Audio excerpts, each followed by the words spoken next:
போக்குவரத்து துறை சார்பில் மனுக்களாக தந்திருக்கின்றேன். சுருக்கமாக மட்டும் சொல்லிவிடுகிறேன். போக்குவரத்து துறை சார்பில் இந்த தொகுதியில் கிட்டத்தட்ட 3 சிப்காட்டுகளிலும் தற்போது வரை 1 லட்சம் தொழிலாளர்களுக்கு வேலை வாய்ப்பு வழங்கப்பட்டு வருகிறது. ஆகவே கிராமங்களில் சென்று வர பேருந்து வசதிகள் இல்லை.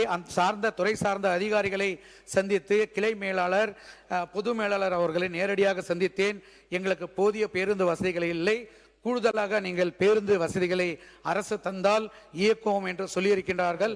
போக்குவரத்து அமைச்சர் ஏதோ சொல்லணும், பேசுங்க. முடிச்சாச்சு, உட்காருங்க. போக்குவரத்து அமைச்சர். மாண்புமிகு பேரவைத் தலைவர் அவர்களே, மாண்புமிகு தளி சட்டமன்ற உறுப்பினர் அவர்கள் தனியார் பேருந்தில் அதிக கட்டணம் வசூலிப்பதாக தெரிவிச்சிருந்தார். நானும் செய்தித்தாள்களை அதை அறிந்தேன். அறிந்த உடனேயே துறை சார்ந்த அதிகாரிகளை கடுமையான அப்படி கட்டணம் வசூலிக்கப்படும் பேருந்துகளை கண்டறிந்து கடுமையான நடவடிக்கை எடுத்து அபராதம் விதிக்க வேண்டும் என்று தெரிவித்துள்ளேன். மேலும் அந்த தனியார் உரிமையாளர்கள், பேருந்து உரிமையாளர்கள் என்னை நேரில் வந்து சந்தித்து டீசல் விலை அதிகம் இருப்பதனால் எனக்கு வெளியேற்றம் செய்து தருமாறு, ஏன்னா அதே விலை பழைய விலையெல்லாம் இன்னும் அந்த பேருந்துகளை இயக்கிக் கொண்டிருக்கிறார்கள். அவர்கள் கோரிக்கை வைத்தார்கள். அதையும் மாண்புமிகு தமிழக முதலமைச்சர் அவர்களின் கவனத்திற்கு கொண்டு சென்று அதிகாரிகளுடன் கலந்து ஆலோசித்து கூறுகிறேன் என்று தெரிவித்திருக்கிறேன் என்பது உங்கள் வாயிலாக தெரிவித்துக் கொள்கிறேன்.